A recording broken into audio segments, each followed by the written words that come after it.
Hello guys, இந்த வீடியோவில் நம்ம பார்க்க போகிறது அனிமல் மூவியோட ரோஸ்ட் தான்.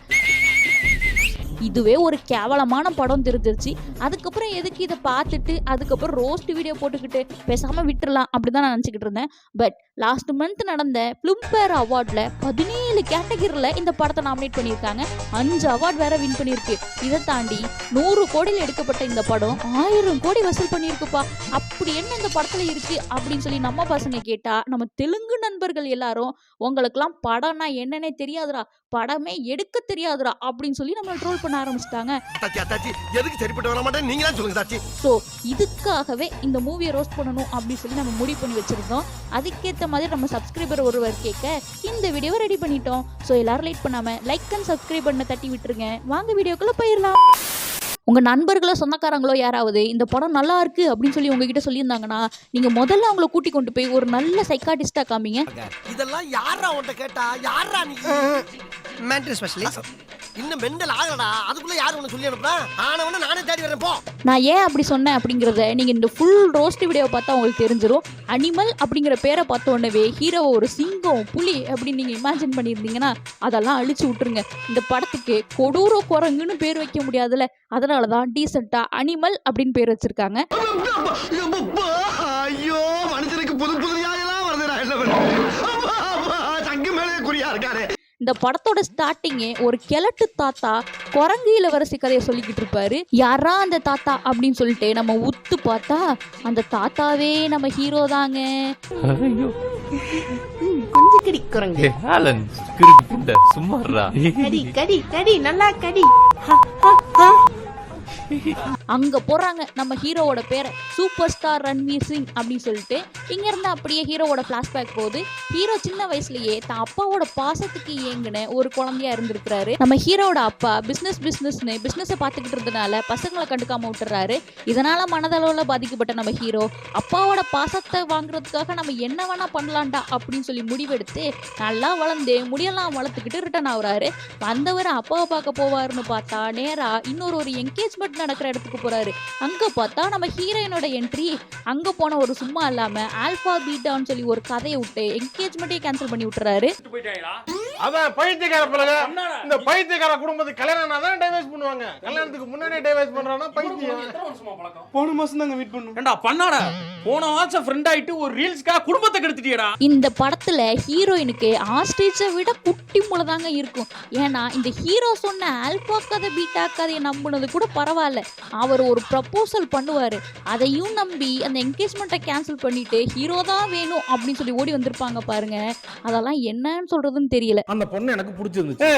அப்புறம் அந்த பொண்ணு கிட்ட போய் போலீஸ் ரொம்ப பெருசா இருக்கு அப்படின்னா மனசு இல்ல உங்களுக்கு சொல்றேன் பாருங்க, இடுப்பு நம்ம பெருமை வலுவா இருக்கு, உனக்கு வலுவான ஸ்ட்ராங்கான குழந்தைகளை ஒன்னால தாங்க முடியும், அந்த ஸ்ட்ராங்கான குழந்தைகளை நான் தரவான்னு கேட்டேன். நான் தரவான்னு கேட்டேன், அவ்வளவுதான். எங்க இருந்து வந்தாலும் சட்டப்பட்டு வந்து அடிக்கிறாங்க சார். அது என்னப்பா ஆல்பா மேல் அப்படின்னு சொல்லி கேட்டீங்கன்னா, அந்த காலத்துலலாம் 2 வகையான ஆண்கள் இருப்பாங்களாம், ஆல்பா மேல் பீட்டா மேல்னு சொல்லிட்டு. இந்த கூட்டத்துக்கே தலைவனா இருக்கக்கூடிய ஆளு தான் ஆல்பா மேலா. இந்த ஆல்பா மேல் தான் அந்த கூட்டத்துக்காகவே வெளியில போய் கஷ்டப்பட்டு சண்டை போட்டு வேட்டையாடி இறையெல்லாம் கொண்டு வந்து தருவாங்களாமா. இந்த பீட்டாலாம் எல்லாருக்கும் பிரிச்சு கொடுப்பாங்களாமா. பொண்ணுங்க தனக்கு யாரு வேணும் அப்படின்னு சொல்லி அவங்க தான் சூஸ் பண்ணிப்பாங்களாமா. அந்த மாதிரி உனக்கு யாரு வேணும், ஆல்பா மேல் வேணுமா இல்ல அவங்கள மாதிரி ஆளுங்க வேணுமா அப்படின்னு சொல்லி கேட்க நம்ம ஹீரோயின் வந்து எனக்கு ஆல்பா மேல் தான் வேணும் அப்படின்னு சொல்லி ஓடி வந்திருப்பாங்க. இல்ல இவர் சொன்ன கதைப்படி பார்த்தோம்னா இந்த ஹீரோயினுக்கு பார்த்துருக்காங்களா மாப்பிள்ள, அவர் தான் ஃபாரின்ல ப்ரொஃபஸரா இருக்கிறாரு. புரியுற மாதிரி சொல்லணும்னா அவர் தான் கஷ்டப்பட்டு சம்பாரிச்சு இப்ப குடும்பத்தை பார்த்துக்கிற நிலைமையில இருப்பாரு. ஆனா நம்ம ஹீரோ அப்பங்காசுல சோத்தை தின்னுட்டு ஊர் ஃபுல்லா தருதலையா தெரிஞ்சுக்கிட்டு இருக்கும். அப்படி பார்த்தா இவனை எந்த வகையில ஆல்பா மேல்னு நம்பி அந்த பிள்ளை ஓடி வந்திருக்கும்.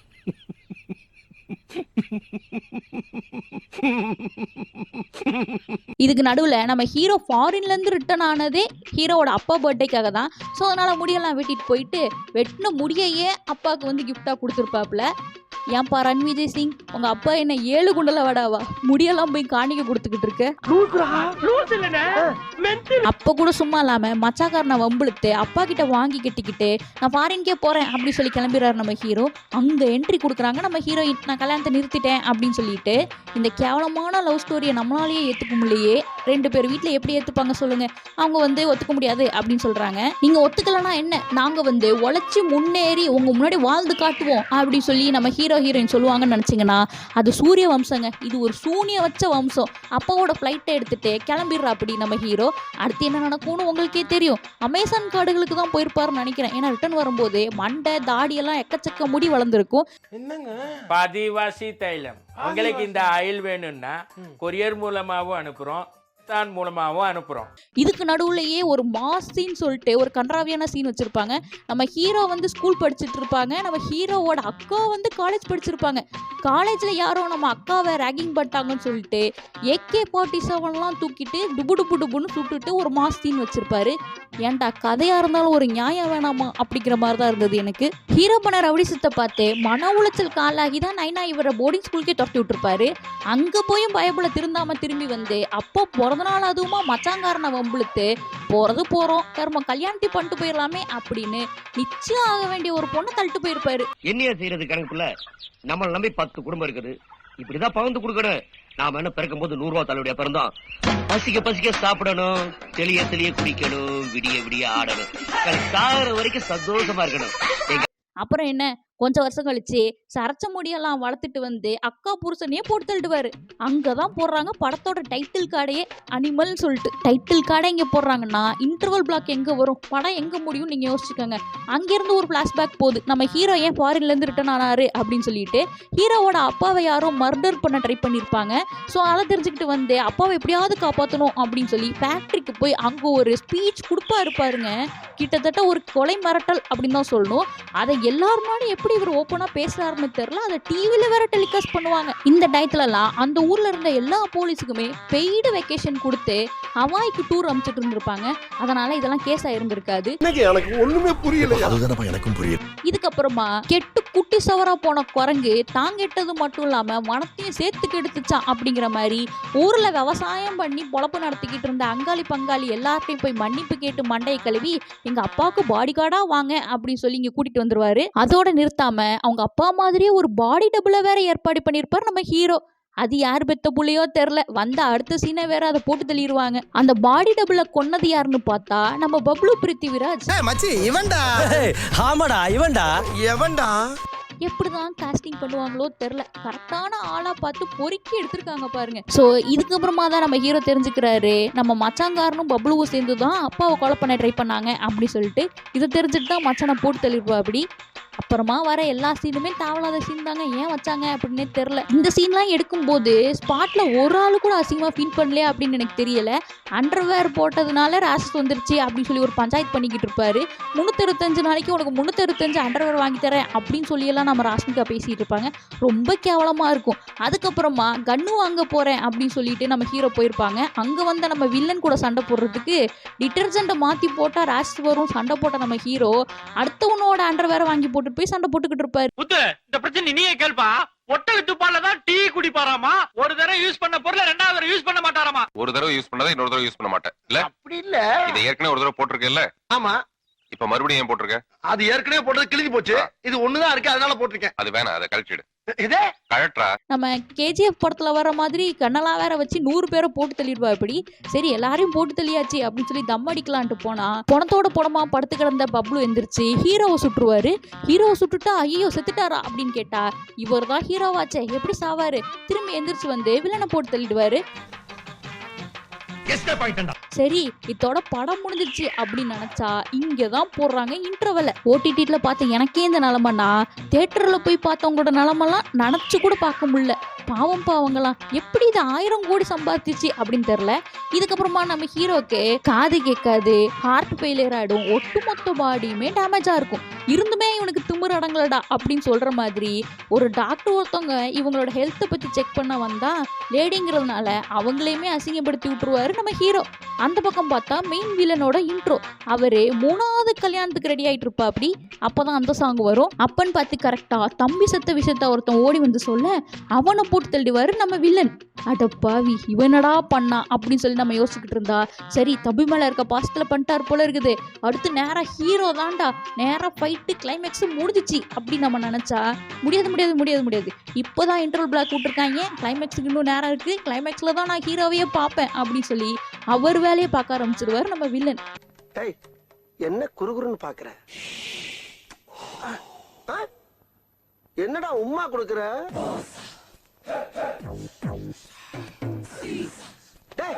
ஏன்டா அப்ப சட்டையை கட்டுற? பேண்ட் ஏன்டா கட்டுற?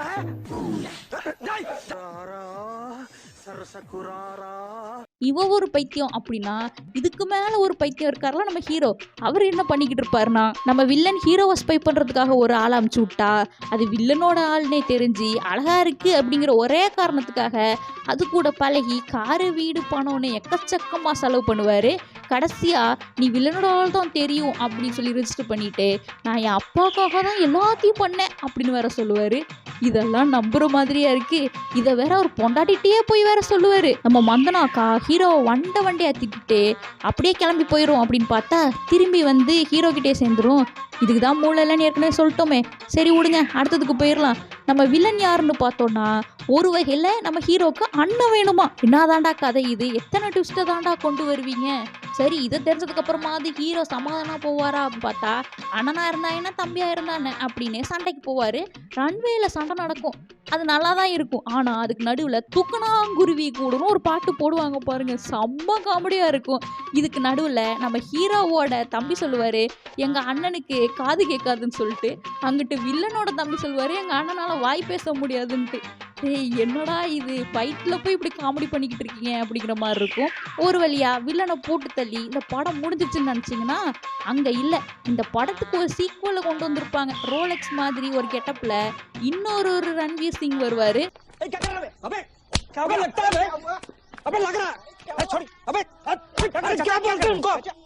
சரி ஹீரோக்காச்சும் அவங்க அப்பாவோட பாசம் கிடைச்சிருக்கும் அப்படின்னு நீங்க நினைச்சீங்கன்னா அதுவும் கிடையாது. அவங்க அப்பா இன்னும் கொஞ்சம் மாசம் செத்து போயிடுவாராம். அவருக்கு ஏதோ வியாதி இருக்காமா, அதையே அவர் இப்பதான் சொல்லுவாரு.